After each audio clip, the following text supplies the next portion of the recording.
This is an extract from The Chronicles of Nottingham, Book 1, World of Darkness, written and performed by Lorraine Wilson. Chapter 1, The Very First Bite. There was a thump as the door opened. Alethea blanched at the sliver of artificial light that leaked into the room, holding out a hand to shield her eyes. Wider and wider the sliver became until it was filled with someone's shadow. The shadow jerked forwards, and Alethea heard a hard fall, someone groaning as they were thrown down next to her. But her eyes stayed on the shadow that took their place in the sliver of light. "What have you done to me?" she called. "What have you—" There was another thump, followed by a click. The light disappeared and Alethea's eyes readjusted to darkness once again. Darkness and quiet. All she had known for 3 days, nights, 4. Everything was blurring together. But she heard breathing. She'd awoken the previous day or night or whenever it had been and found that she wasn't breathing, and she had flown into a panic so wild that she had almost broken her arms on the door as she banged against it, crying for help. No one had come. And since then she had passed out from exhaustion, awoken once more, and found that she still wasn't breathing. So it wasn't her breath. That thought terrified her, but she was drawn to the source of the new sound too. Her visitor had left someone behind with her. Whoever they were, their breathing was steady, yes, but it was also shallow and slow. That recognition triggered something in Alethea. The calamity she had felt at her strange, horrifying circumstances vanished. She knew that should have been confusing and equally terrifying, but it wasn't. The sound intrigued her, made her take more notice than she should. While a part of her mind scrambled and clawed to make her feel something, anything, and she was aware of that, another part of her was focused completely on those breaths. Something in her came to the mortifying realization that, whoever they were not going to last. It wasn't the first time she'd noticed something wrong with her psyche. She'd noticed it first on the previous night, once the panic had faded. Something at the very back of her mind and in the deepest pit of her stomach. Something in the deepest shadows of the corners of the room she was locked inside.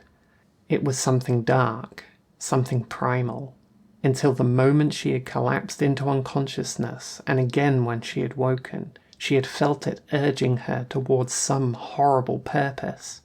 It was missing something. It needed something. It needed her to provide it. She hadn't really understood it, but she did now. As her ears tuned to that breathing and the slow, pulsing heartbeat behind it, the darkness purred. Wouldn't it be such a waste if they were to die here? It wasn't so much a voice inside her head as it was a feeling she understood on every meaningful level. Her will bent not to lose track of that rhythm, and with no other sound to latch onto, it wasn't difficult. Why waste it? It could be ours. It should be ours. Take it. She was undeniably hungry. It wasn't like any hunger she'd experienced before, but that was the only way she knew to describe it. That feeling of missing something, of coveting something. And this person's life was it. The blood pushed too slowly around their body to make a difference was it. Her muscles ached without it, her mind reeled without it. But how did she know? Why was it that she wanted? Those questions didn't matter anywhere near as much as such questions should have. All that mattered was the opportunity presented to her, to be rid of that urge, to satisfy it. Without even realizing, she had already crawled to where they were lying. Even closer now, their heartbeat was so much clearer. It was becoming weaker by the second, and her opportunity was fading with it. At the same time, The urge not to miss that opportunity was only growing stronger. Alethea drew back her lips. She felt that, where her incisors should be, instead there were longer, sharper teeth. It should have scared her. It should have shaken her to her core and awoken her from the nightmare. But it didn't. In fact, it felt entirely normal. What the hell was happening to her? It didn't matter, the darkness replied. It pressed in from every corner, wrapping itself around her very soul like someone putting a coat over her shoulders to shield her from the rain. It was real, it told her, and she didn't have to fight it. It was easier to let it work through her.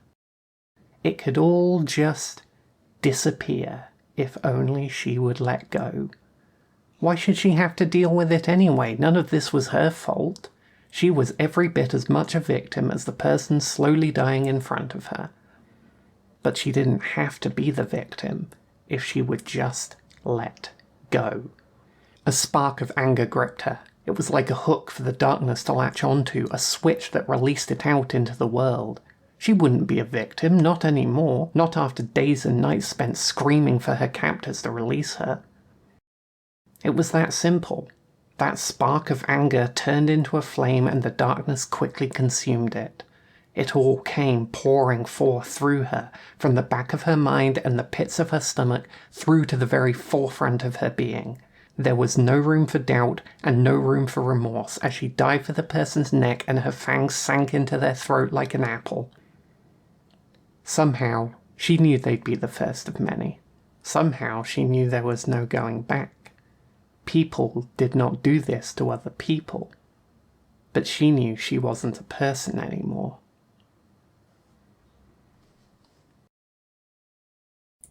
Hey everyone, Lorraine Wilson here. I hope you enjoyed that preview of the Chronicles of Nottingham, Book 1, World of Darkness, which is out this Friday, the 24th of May, 2024. I am so excited for you to all finally get your hands on it. I hope you're going to enjoy it a lot. And I hope you enjoyed the first look at the amazing chapter art that the Chronicles of Nottingham artist Eleanor, aka Enthralled Yet, has been working on as we try to get some kind of illustrated version of the book out into the world. If you'd like to support us with that, the best thing that you can do is just buy copies of Book 1 World of Darkness when it comes out on Friday.